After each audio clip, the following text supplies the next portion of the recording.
A lot of questions about whether or not this France side were in fact a team. Boy, they came out in that second half and they silenced their critics in some style. Yeah, that's right. And we're starting to know a bit what was said at half-time in that dressing room. Paul Pogba said at the end, let's wait until Sunday and see if we win this tournament, this competition, and then we can we can tell you what happened in that dressing room at half-time, because apparently Kylian Mbappe, Karim Benzema, Hugo Lloris, even Deschamps, of course, himself, but had some really strong words. Not that the first half was dreadful, but this was the old France, the whole habit of, okay, let's be solid, let's defend, give them the ball, they're going to attack, but we're going to deal with it, we're going to manage it, we're going to control the game. But this team cannot do what the team in 2018 did, what they used to do before, different players, different mindset, different mentality. What this team can do is what we saw in the second half. And I think they were playing against their qualities and against their profile in that first half, and they got caught. 2 goals in 4 minutes that they should have defended much better, especially the first one. What Pavard is still doing in that team is beyond me, but that's another problem. And then the second half, now they came out much better, fighting harder, higher up on the pitch. The press was so much better, and finally that front three starting playing with each other, which was not the case in the first half. You know, I think you guys talked about Mbappe yesterday again in the show, which was a third day running, by the way. Congratulations. Mbappe's mum, I believe, Craig. Get it well, right. It was Mbappe and Mbappe's mum, so it was 3 days in the spin. So we're going to make it 4 days in the spin because we've got nothing else to talk about. But you know my feelings on all these statements and people and mum interviews and, you know, him giving interviews and stuff. Look, this is what we appreciate from Kylian Mbappe is do your talking on the field. Show us what you're about, show us that drop of the shoulder, show us that one-on-one change of pace where he's almost, you can't defend against him unless somebody else comes and doubles up against you. And, you know, that's where his talking should be done. The rest of it, I think, for the rest of the season, for the best part, I think he should just stay stum. Keep his mouth shut, do your football, let your football do the talking, because we know that's where he's at his best. And I think his football will be better for it. And I think we saw huge glimpses of that in that game tonight against Belgium. A lot of character from him, Shaq. Yeah. Not only his performance, particularly in the second half, stepping up and taking that penalty as well. I thought a lot of character from the French team on the whole, in all honesty. And despite what the scoreline suggested at half-time, I don't think France were that much worse than Belgium. I disagree with Frank a little bit on that point and agreeing with Jules. I thought the opportunities that they created, too often their shooting let them down, and it was more straight at Courtois than really testing him from good opportunities. One of the other things that I thought that you saw from France in utilising Kylian Mbappe that was different in the second half is so often you see France sit deep and ask Kylian Mbappe to run from deep in behind defences.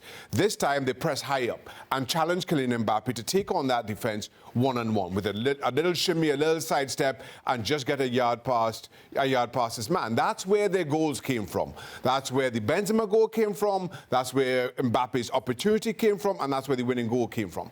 And not often enough you see that from France. That second half performance from France was everything that you know this France team can be, but have not been. Even when they've been winning, I don't think you've seen France look this exciting, play this much on the front foot.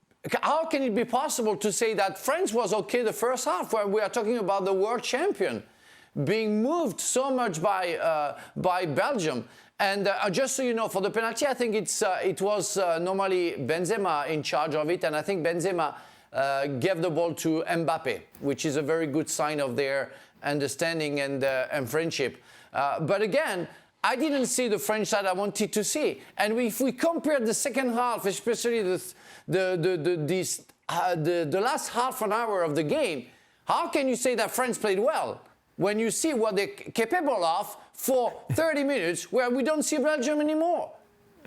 For me, that's clear. I tell you what, he's turned into a right miserable git, isn't he? Yeah. Holy smokes, Frankie boy. Hey, well, let me tell you, hey, I wouldn't have liked to have seen, if Mbappe had missed that penalty, would we have had more arguments amongst the parents? Do you know what I mean? There would have been trouble. Craig, I want to get to you on a Belgian perspective. Roberto Martinez, of course, heavily linked to Barcelona. If you're him now, do you think, you know what? I think I've taken this side as far as I can. They're tired. They're getting older by the day. Maybe it's now time to make that move.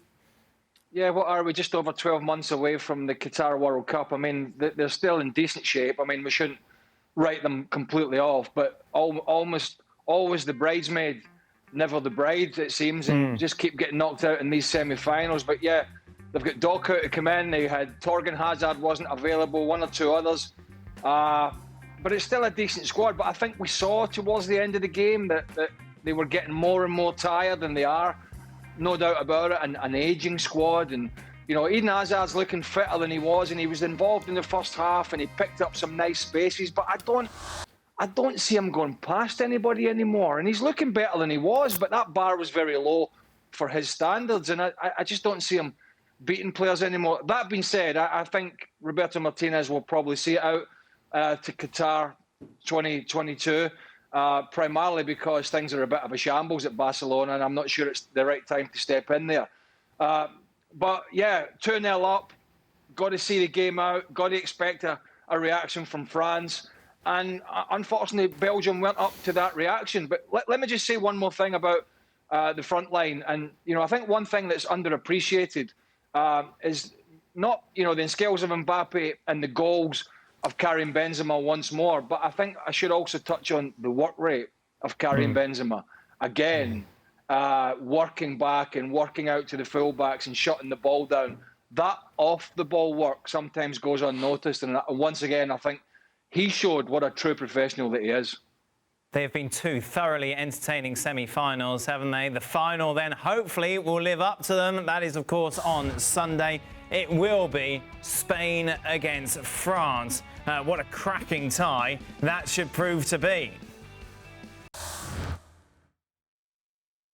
Thanks so much for watching ESPN on YouTube. And for more sports highlights and analysis, be sure to download the ESPN app. And for premium content and live streaming, subscribe to ESPN Plus.